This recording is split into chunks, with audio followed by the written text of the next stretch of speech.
মৃত সঞ্জীবনী বিদ্যা। এক শহরে থাকত 4 বন্ধু। তাদের নাম ছিল লব্ধবিদ্য, কৃতবিদ্য, অশেষবিদ্য এবং সুবুদ্ধি। প্রথম 3 জন নিয়মিত পাঠশালায় যেত, মন দিয়ে পড়া মুখস্থ করত, কিন্তু বুদ্ধিশুদ্ধি ধার ধারত না। সুবুদ্ধি বই ছুঁত না, গুরুমশাইকে দূর থেকে আসতে দেখলে পালাতো। সারা সকাল বেরিয়ে আর সারা দুপুর এর বাগানে ডাব পেড়ে ওর বাগানে পাখি ধরে কাটিয়ে দিত। সন্ধ্যায় একসঙ্গে মিলত 4 জন। খেলাধুলো, গল্পগুজব, বেড়ানো এইসব হতো। কোনো দিন বেড়াতে নদীর ধারে শ্মশান পর্যন্ত চলে যেত তারা। সেখানে এক পোড়ো ঘরে মাঝে মাঝে এসে থাকতেন এক কাপালিক। তাকে ধরে করে কয়েকটি গুপ্ত বিদ্যা শিখে নিয়েছিল লব্ধবিদ্য, কৃতবিদ্য আর অশেষবিদ্য। সুবুদ্ধি কিচ্ছু শেখেনি। সে শুধু অনেক রাত পর্যন্ত বসে বসে কাপালিকের কাছে দেশ বিদেশের গল্প শুনত। কয়েক বছর এইভাবে যাওয়ার পর ওদের মনে হলো টাকা রোজগার করতে হবে, আর তা করতে হলে দেশে থেকে কিচ্ছু হবে না, যেতে হবে বিদেশ। যে কথা সেই কাজ। বেরিয়ে পড়ল 4 বন্ধু। খানিক দূর যাবার পর লব্ধবিদ্য কৃতবিদ্যের কানে কানে বলল, ভাই, সুবুদ্ধি আমাদের সঙ্গে যাচ্ছে কেন? ওর তো পেটে কোনো বিদ্যেই নেই, যা দিয়ে ও একটি কপর্দকও রোজগার করতে পারবে। বিদেশে গিয়ে ও কিছুই করবে না, মাঝখান থেকে আমাদের কষ্টের পয়সায় ভাগ বসাবে। কৃতবিদ্য বলল, ঠিক বলেছ ভাই, কথাটা আমার আগে মনে হয়নি। তা সুবুদ্ধি, তুমি ভাই বাড়ি ফিরে যাও, বিদেশে গিয়ে তুমি কি করবে? সুবুদ্ধি বলল, সত্যিই তো, আমি তোমাদের ভার বাড়াবো বই তো নয়, তা আমি ফিরে যাচ্ছি। তখন অশেষবিদ্য সুবুদ্ধির হাত ধরে থামিয়ে 2 বন্ধুর দিকে ভৎসনা ভরা চোখে তাকিয়ে বলল, তোমাদের লজ্জা করে না? টাকাটাই সব হলো, বন্ধুত্বটা কিছুই নয়। তবু তো এখনো রোজগার করনি।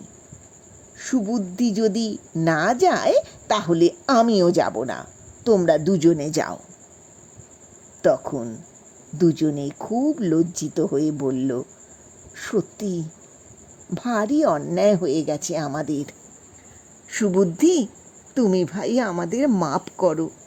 আমরা 4 জন এক আত্মা, দেহগুলোই শুধু আলাদা, যেতে হলে 4 জনেই যাব।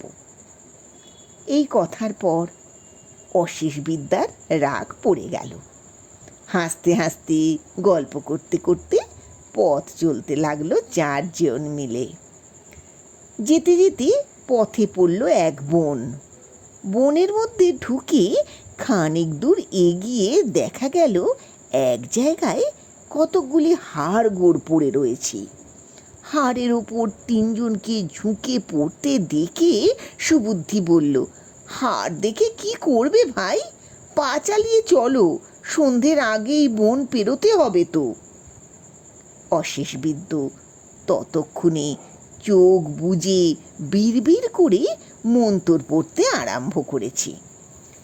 দেখতে দেখতে হাড়গুলি খটাখট জোড়া লেগে হয়ে গেল একটি জানোয়ারের কঙ্কাল। সুবুদ্ধি কৌতূহলী হয়ে একটু তফাতে দাঁড়িয়ে দেখতে লাগলো ওদের কাণ্ড কারখানা।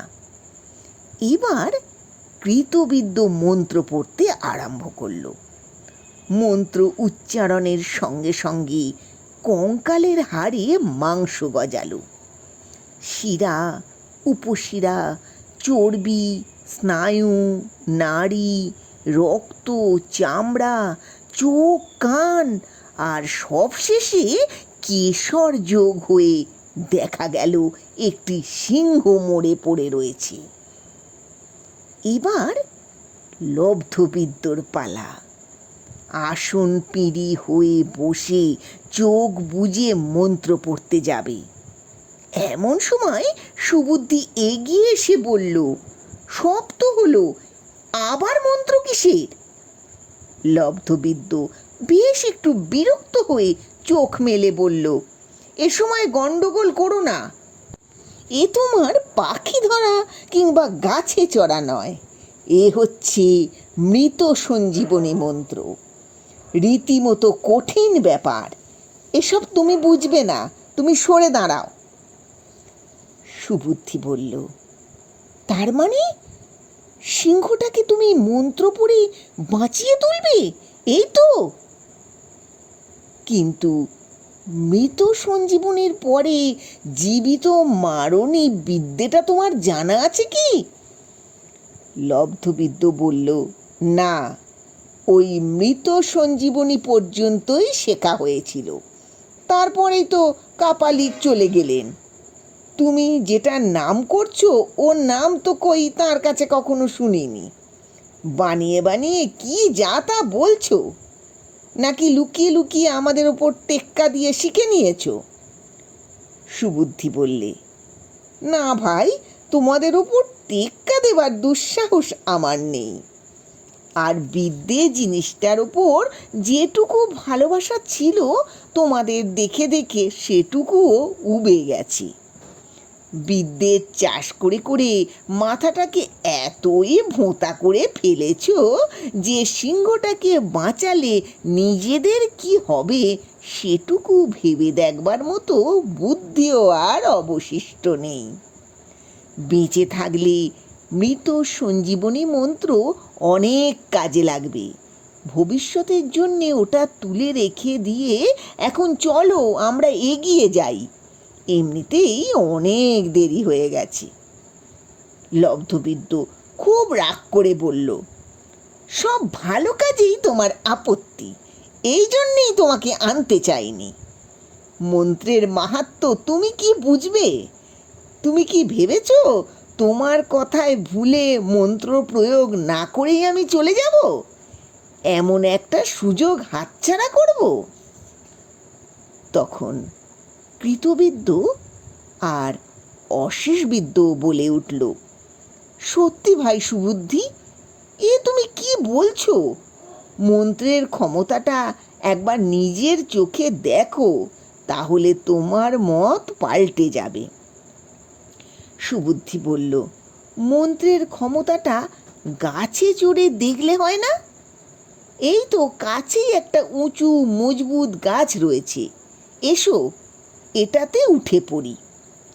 অন্য তিনজন বলল, উঠতে হয় তুমি ওঠো, আমরা খুব কাছ থেকেই দেখতে চাই। সুবুদ্ধি অনেক বোঝাবার চেষ্টা করলো ওদের, অনেক পীড়াপিড়ি করলো, কিছুতেই ওরা শুনল না। অগত্যা সুবুদ্ধি বিষণ্ণ মুখে সামনের গাছটিতে উঠে পড়ল।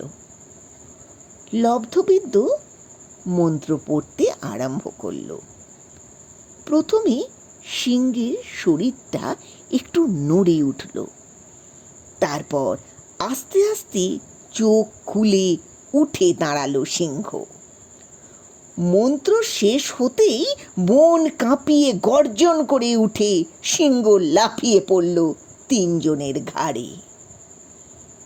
পরদিন সকালে একা একা চোখের জল মুছতে মুছতে সুবুদ্ধি বন ছেড়ে চলে গেল।